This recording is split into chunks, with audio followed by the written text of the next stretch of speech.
Viu como era brincadeira, que a gente estava indo embora já para acabar a sexta mais cedo? Estamos aqui de volta. E recebendo José Henrique Toledo Correia, diretor do CIESP, a Central das Indústrias do Estado de São Paulo, aliás, o Centro das Indústrias do Estado de São Paulo. Toledo, muito bem-vindo. Obrigado, bom dia, Zezé, bom dia, Rose. Muito bom dia. Bom dia. Pra mim, o Toledo tá cortando a cabeça, mas pro Lucas não deve estar normal, né, no YouTube. Não, tá normal aqui pra mim. Não, Toledo, então se você tá Melhorou? bonito. Não, tá ótimo. Eu cortei o cabelo hoje, não a cabeça, entendeu? Bom, Toledo, essa semana... Vai lá, Zezé. Essa semana o CIESP divulgou a pesquisa que mensalmente apresenta para a sociedade, vendo aí expectativas e também fazendo um balanço do comportamento da indústria na região.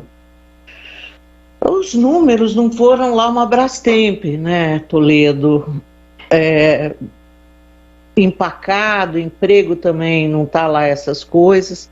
E essa pesquisa apresentada pelo CIESP veio a calhar porque ela foi amplamente aí referendada pelos dados do IBGE ontem, mostrando uma queda de 0,1% em relação no PIB em relação ao segundo trimestre desse ano.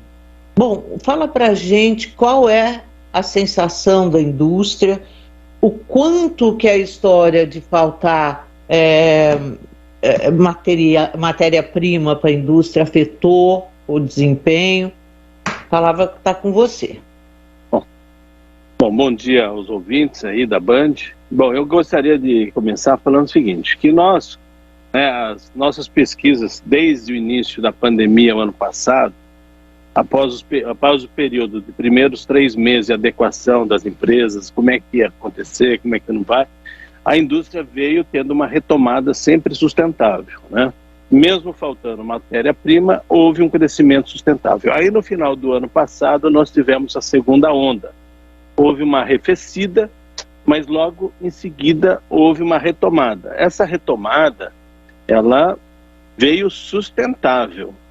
Nós tivemos aumento de atividade produtiva, de faturamento, sempre sustentável, uma curva ascendente, não vou dizer tranquila, mas com sustentabilidade suficiente para que a visão do empresário, a visão da economia é de que as vendas vão aumentar, os postos de emprego serão aumentados, haverá necessidade de criação de novos postos, consequentemente investimentos, e assim o círculo virtuoso da economia, da produção, segue em frente.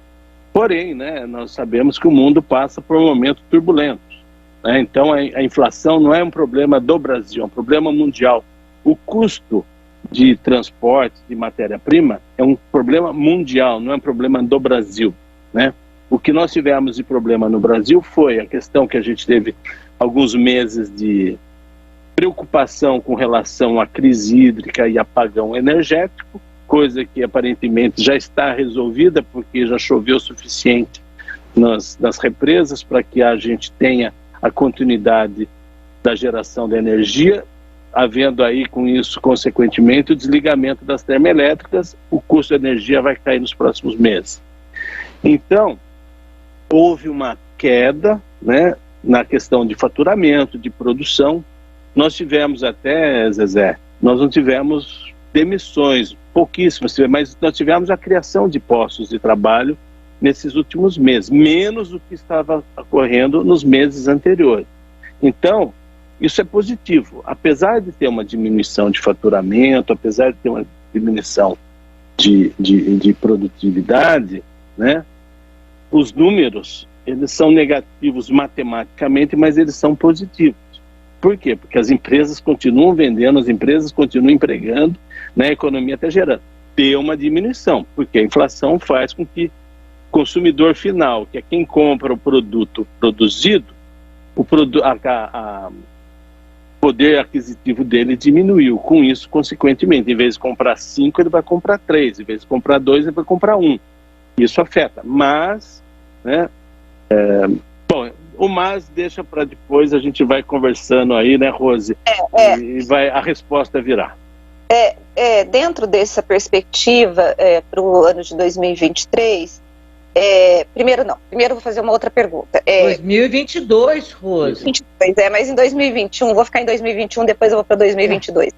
2021, quais foram os setores mais afetados na indústria e quais os setores que acabaram surfando, vamos assim dizer, positivamente para poder não reduzir ainda mais esses índices negativos, numericamente falando?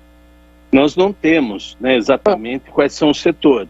A gente sabe quais são aqueles setores que venderam mais. Nós tivemos, assim, poderíamos ter vendido mais automóveis, mas por causa de chips, não.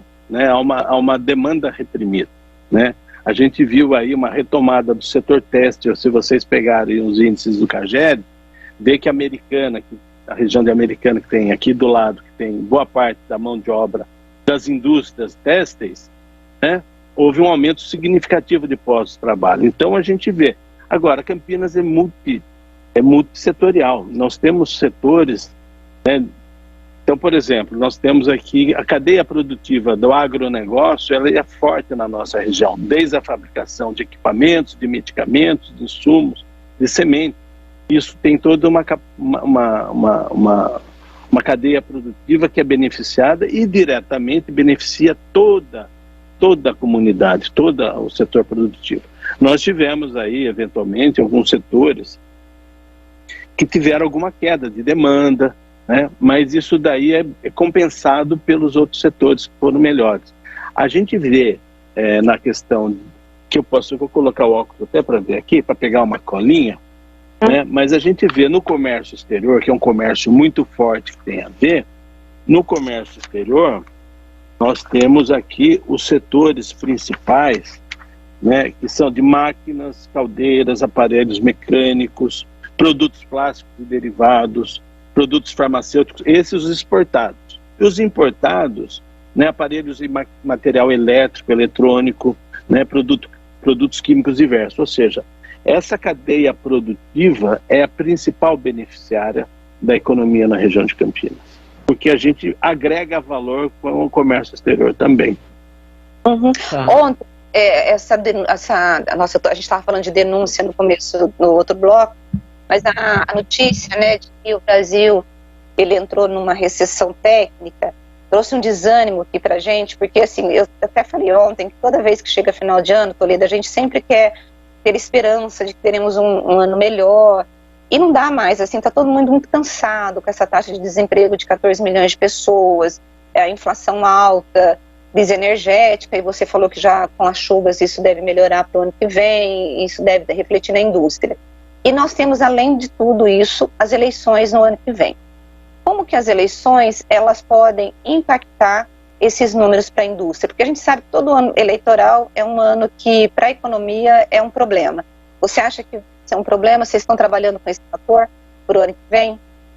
Olha, a indústria sempre passou por... Na verdade, não é a indústria. Todo mundo, a economia, passa por momentos terríveis, né? De vez em quando. Eu acho que durante a pandemia, os piores setores foram o comércio e serviço, a indústria continuou operando. Ela poderia ter tido resultados melhores. A gente viu que a indústria não parou nenhum dia, ela se adequou. Então, o comércio e o serviço poderiam também terem se adequados à pandemia, coisa que não houve, então houve um fechamento. Mas isso daí não é um assunto, isso é uma opinião, né? Diante de fatos. Com relação à eleição, o que pode acontecer é o seguinte, é sempre um desejo de que nós tenhamos governantes que sejam favoráveis à produção, à atividade produtiva, porque nós distribuímos riqueza, nós geramos e distribuímos riquezas. O principal gerador de riqueza de uma nação são as indústrias. Então, se nós temos políticas que sejam favoráveis à criação, à manutenção de empresas, de indústrias, então nós teremos mais distribuição, mais postos de trabalho, né?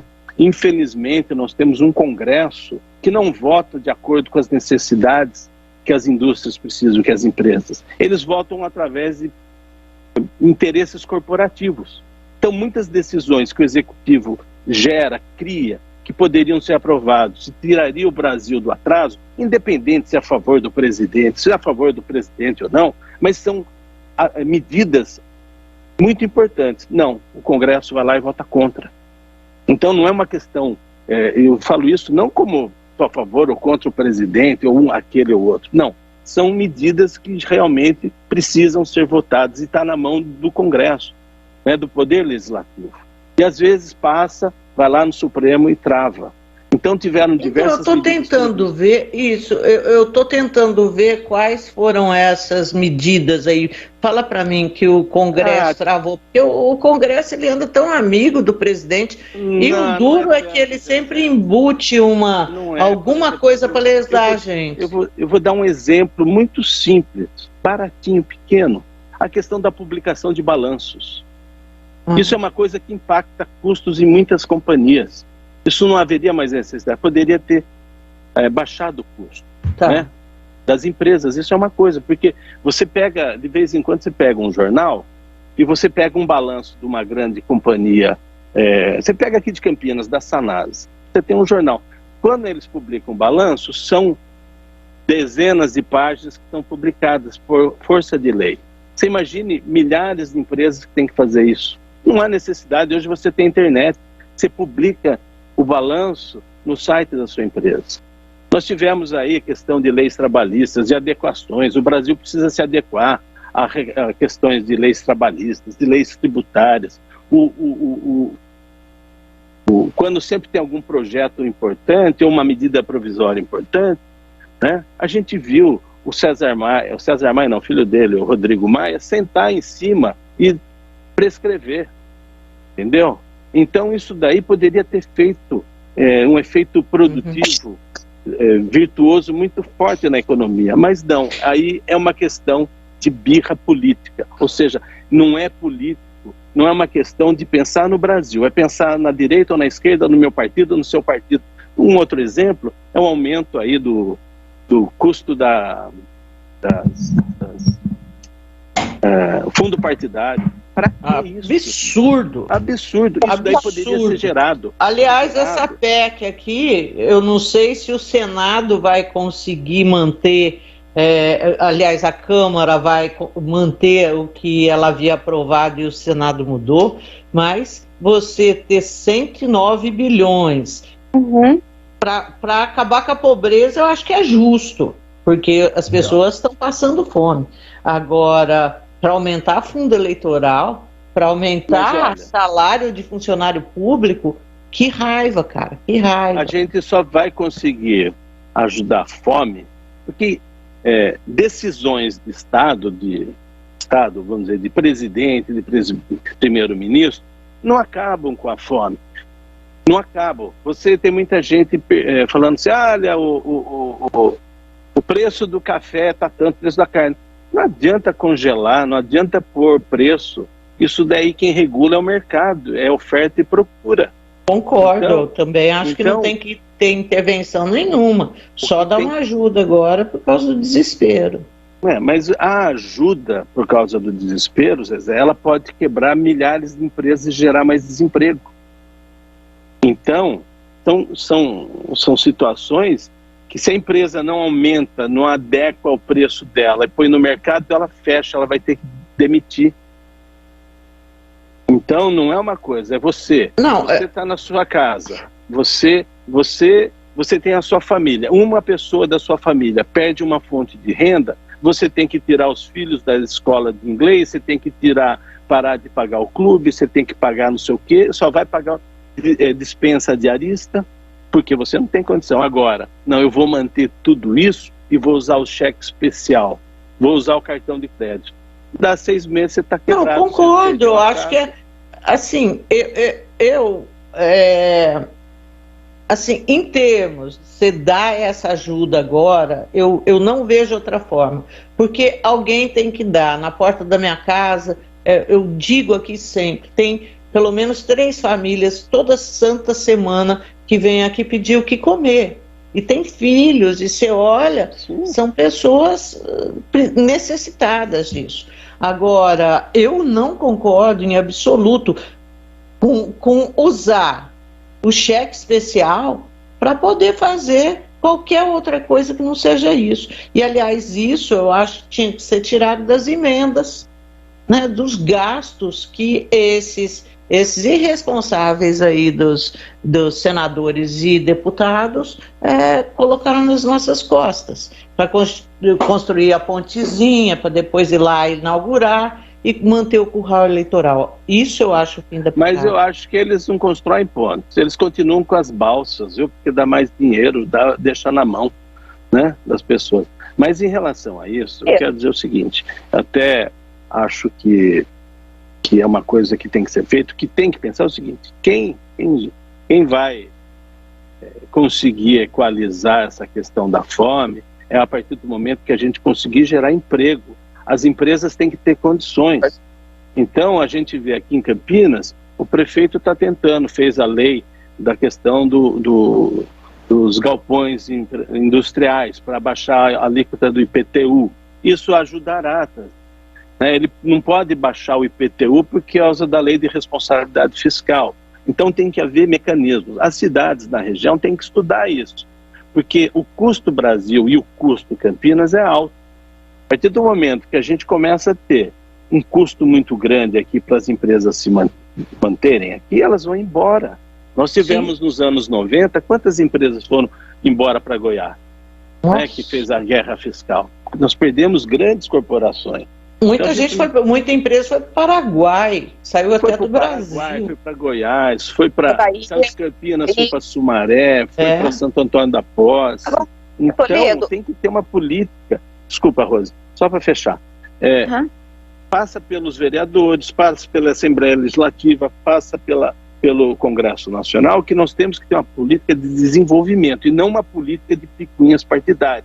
Porque cada vez que muda o prefeito, que muda o governador, que muda o presidente, isso daí acaba prejudicando todo mundo. Porque o empresário, ele continua, ele acorda todo dia cedo e vai trabalhar, ele tem as suas compras, as suas vendas para serem feitas. E a nossa pesquisa mostrou a questão do otimismo.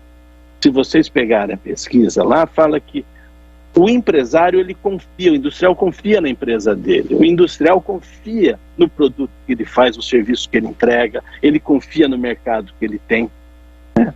Então, no Brasil, a desconfiança é um pouco menor. A gente vê lá na pesquisa que tem uma retração em relação ao Brasil estará melhor em 2022 contra 2021. Por quê? Porque não depende do empresário, não depende do industrial.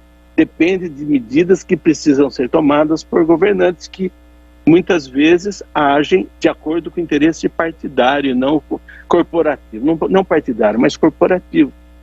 Toledo, Toledo, diante dessa questão política que você está levantando, de sustentabilidade da economia, qual que é a pauta, ou se vocês têm alguma pauta, junto aos prefeitos da região de Campinas e ao próprio prefeito, de mudanças que vocês precisam tomar para que os próximos anos sejam mais estimuladores para a indústria, para poder gerar emprego, como você colocou? Na verdade, assim, muitas vezes alguns prefeitos conversam conosco, a gente sempre conversa, né? Inclusive a gente está recebendo hoje, nesse momento, o Nunes está recebendo vereadores de uma cidade vizinha por causa de uma empresa que está fazendo umas restrições na sua produção, porém, nós não temos essa interferência, né? A gente se coloca à disposição dos prefeitos. Não, eu sei que vocês não têm interferência, mas vocês podem fazer uma pauta de gestão que seja de interesse. Sim, a gente fala, mas muitas vezes os prefeitos não têm interesse em nos ouvir, né? É uma questão do interesse do prefeito querer ouvir a atividade produtiva. Ele só vai buscar isso, na maioria das vezes, quando ele começar a perder empresas. Porque no momento que ele está recebendo empresas, investimentos, está tudo muito bom, né? Agora, ele poderia... Esse é um trabalho que nós vamos fazer ano que vem, né? Eu estou assumindo o CIESP a partir de janeiro, como diretor titular nos próximos 4 anos, mas é um trabalho que eu também tenho feito há algum tempo aqui pelo CIESP, por outras pelo estado todo, mostrando como a entidade, como o CIESP, pode ajudar o município a captar, manter empresas, manter indústrias. Então a gente tem essa política já de mostrar. Eu já fiz reuniões com secretários municipais, convidei prefeitos para virem aqui ao CIESP, mostrar o que o CIESP tem de serviços e produtos que fazem, que agregue valor ao seu município.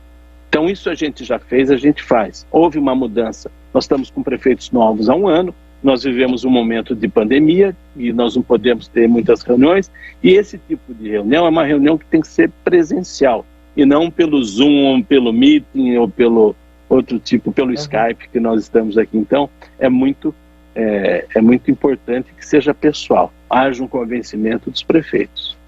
Ô Toledo, a gente tem a expectativa de que os juros até o final do ano estejam aí em 9,25.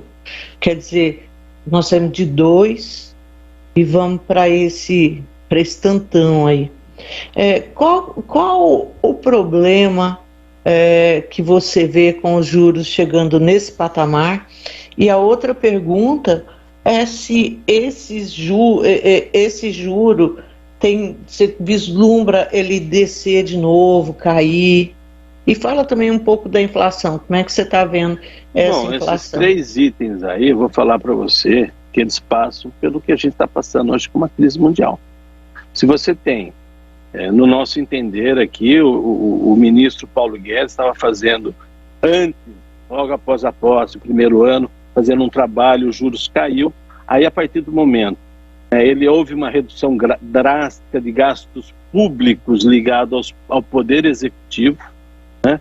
Porque a redução de gastos públicos do judiciário e do legislativo não foram significativas para que impactasse na economia no sentido de baixar os juros. A gente vê bilhões, né?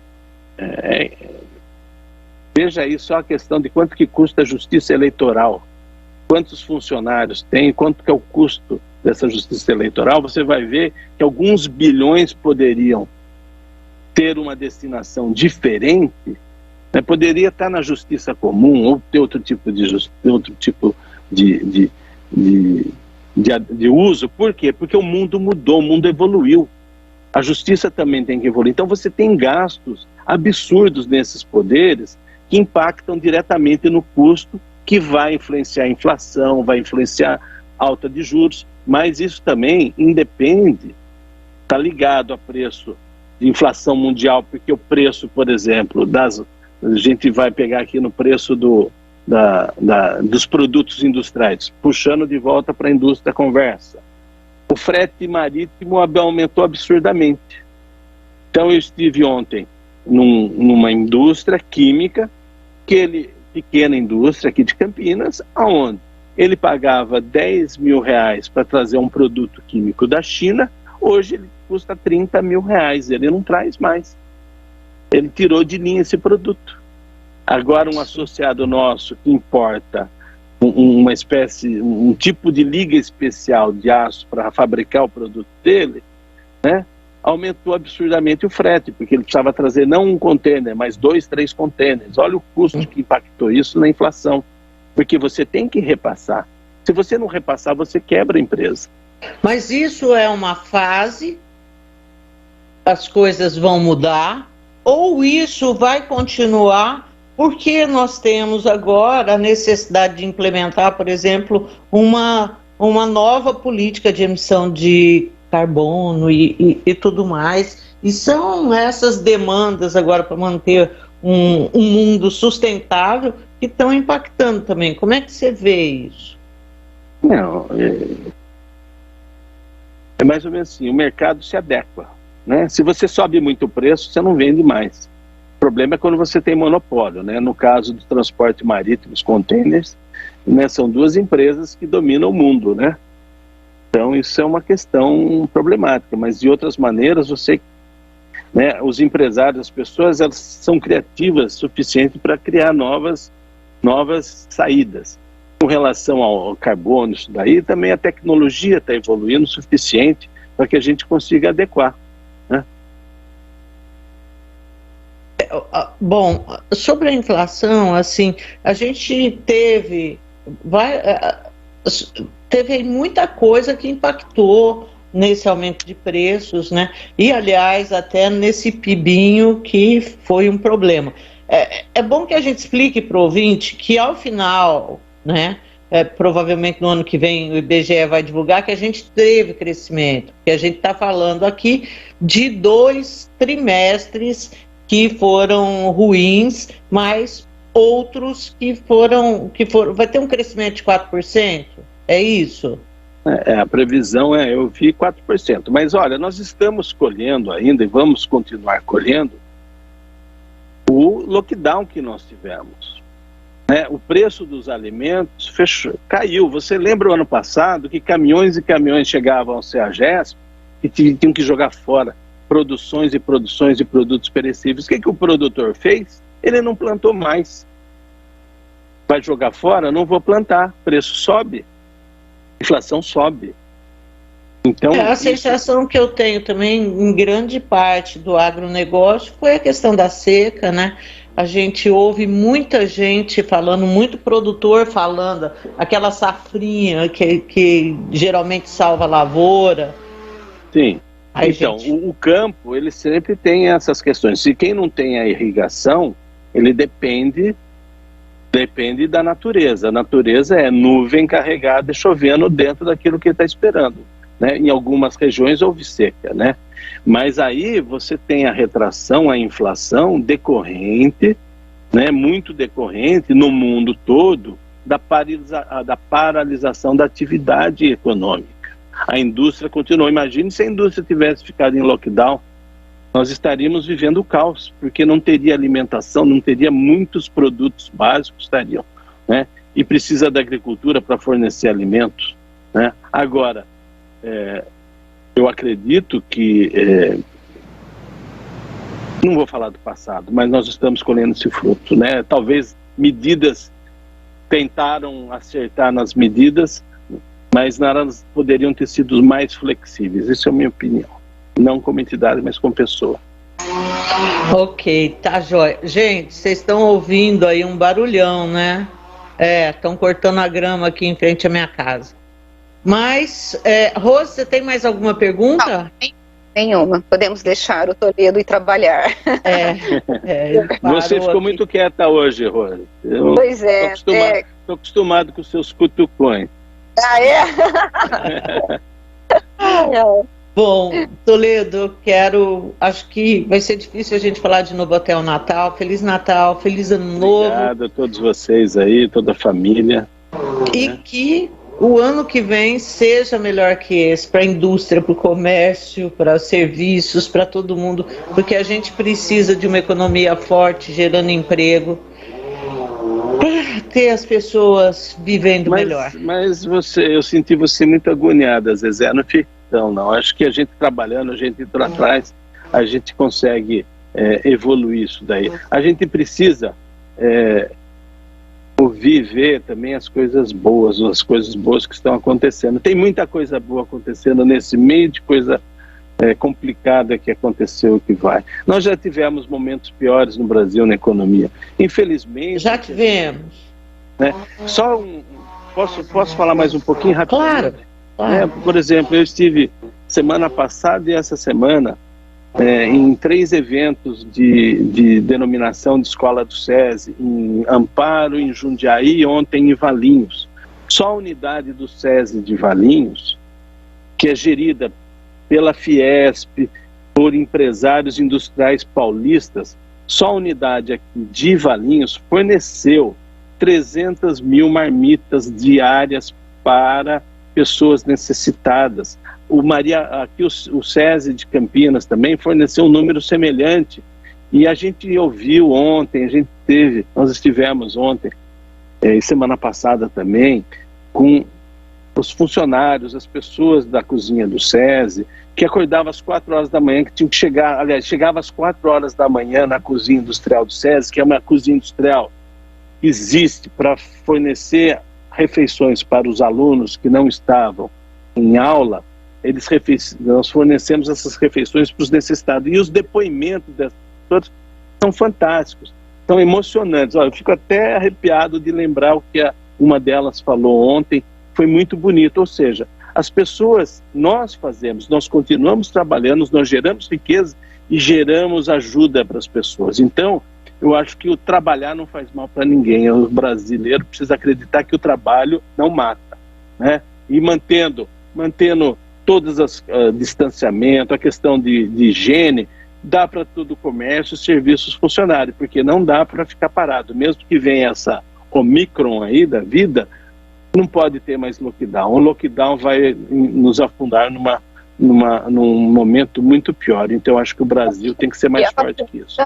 Eu acho que a vacinação e o fato do brasileiro ter aderido à vacinação, acho que essa possibilidade de lockdown, eu acho que está mais afastada. Você não acha, Toledo? Eu acho, mas você sabe que como tudo tem doido para tudo, de repente vai um. Eu vi agora aqui no Rio de Janeiro, você em qualquer lugar você vai ter que apresentar o atestado de vacinação também, aí acho absurdo, né? Mas tudo bem, essa é a opinião, né? Mas as pessoas não vamos mais ter aquela mortandade que teve do Covid, graças a Deus, mas a gente já tem tratamento para isso, né? Sempre teve tratamento, algumas pessoas morreram, infelizmente, né? Mas vamos em frente, o Brasil será melhor, o mundo será melhor, a economia vai crescer. Eu espero vocês sorrindo ano que vem no próximo programa. Viu? Eu quero estar menos preocupada. Estarei. Se Deus quiser, eu vou vislumbrar um Brasil melhor. E pelo menos para 2023, quando eu olho que é o momento também que vai se abrir para que o próximo presidente, a próxima Câmara, faça as reformas tão necessárias.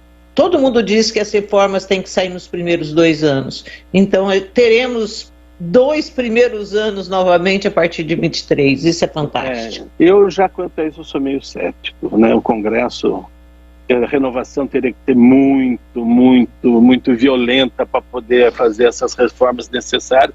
Tem que usar, porque vai mexer em interesses corporativos que fazem mal para o Brasil. Mas tem que ser mexidos. Né? Pois é.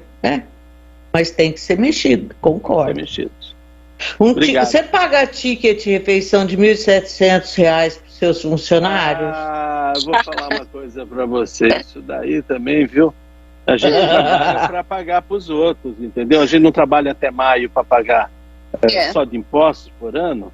Né? Pois é. E aí vai, eu acho que... Eu não posso comentar, porque isso daqui foge à minha alçada, mas o meu pensamento tem uma nuvenzinha escura aqui em cima da minha cabeça a respeito. Acho que eu estou vendo, é a mesma que está aqui. Estamos compartilhando. Não há necessidade, hein? É uma vergonha. Que vergonha, né? Vamos trabalhar em gerar. Aliás, isso eu posso falar, eu acho que as câmaras municipais do Brasil todo tem que voltar ao número antigo que era, não tem que ter agora, vai passar de 1 milhão, tem que ter uma emenda constitucional. Tem que menos vereador. Vereador, muitas vezes tem vereadores bons, tem vereadores competentes, mas eles são ofuscados por aqueles vereadores que estão despachantes, adesistas, que fazem a questão do interesse apenas. Então isso é uma coisa que complica muito. A gente vê aí vereador fazendo, não sabe nem se a lei, faz um projeto de lei lá que é competência estadual ou federal e sai no rádio falando, bradando a importância do projeto de lei dele, nem sabe, né, a questão das competências. Infelizmente a gente... Verdade, Toledo, eu acho até que ele sabe, mas aí ele quer colocar quando ele for candidato à reeleição, autor da lei tal, autor do projeto tal. Tem. É a história de querer enganar a população e a população deixando ser enganada, né? E tem o mais engraçado disso tudo, por exemplo, de vez em quando a gente recebe pelo WhatsApp, no Facebook, alguém desatento, também não conhece a questão das competências, fala, olha, o partido tal entrou com um projeto de lei que acaba com a poupança e que ela vai ser toda confiscada. Gente, é um projeto de lei que não passa na CCJ da Câmara. Mas a pessoa o projeto de lei, você pode fazer qualquer projeto de lei, fazer um projeto de lei tabelando o preço da carne. E vai lá e põe que no município de Campinas a carne será tabelada. O filé mignon vai ter que custar R$20, né? Tem vereador que olha, faz essas coisas. Você falando isso, eu me lembro ontem do discurso da Angela Merkel, né, que foi, nossa, a Alemanha parou para reverenciar a chanceler, que ficou no poder por 16 anos. E uma das coisas que ela disse, falou, a gente não pode ser passivo quando a gente percebe a desinformação chegando da forma que tem chegado. A gente não pode mais ser passivo. E é isso, sabe? Pelo amor de Deus, vai saber como é que tramita um projeto, o que tem que acontecer, vai saber o que é permitido, o que não é permitido, o que é iniciativa da Câmara, o que é iniciativa do Executivo, porque isso torna a gente mais livre, mais democrático. Sim. Olha, eu vou pedir licença e vou falar uma coisa. Aqui em Campinas nós temos um deputado federal, Alexis Fontaine, que ele é empresário, ele é um cara que está no dia a dia, que ele sofreu, ele entrou na vida pública, política, por causa dos autos de infrações que ele recebeu no dia a dia, de multa em São Paulo e a dificuldade de empreender. O Alexis tem projetos fantásticos em relação a que precisam ser aprovados, que vão gerar empregos, que vão melhorar o custo do Brasil, né? Então, assim, são pessoas... Ele se preparou para ser deputado e ele busca a informação naquilo que é produtivo, que vai ser uma coisa... Então, assim, a gente vê que existem outros deputados no Brasil, em outros estados, que também pensam igual. Então, precisa parar de ter pensamentos... de coisas que são fora da realidade. Tem que ter adequação aos novos tempos, aos tempos que nós vivemos. Eu sempre falo, nós temos que gerar emprego, nós temos que aumentar. Com os empregos, nós vamos aumentar o consumo, fazer distribuição de renda e aumentar a arrecadação do Estado. E isso daí distribui riqueza. Todos serão, não digo mais felizes com isso, mas recompensados, né? Serão recompensados com isso, né? É o círculo virtuoso da prosperidade, né? A gente vê isso nos países que praticam isso, há prosperidade e não miséria. Bom, Toledo, obrigada de novo, um abração para você. E aquele almoço do Ciesp, não vai rolar, não? Olha... Você cozinhando, pô... Então, né, nós estamos aí com essa questão da pandemia, que não pode, aí a gente está com problema de estrutura, então fica para quando a gente inaugurar a expansão da nossa sede daqui 1 ano e meio, 2 anos. Tá bom, bota uns fogões lá bem interessantes, porque olha, tem um par de gente que cozinha bem ali, e eu sei. Um abração, viu, Toledo? Obrigado, um abraço, tudo de bom. Tchau, tchau. Tchau. Pessoal,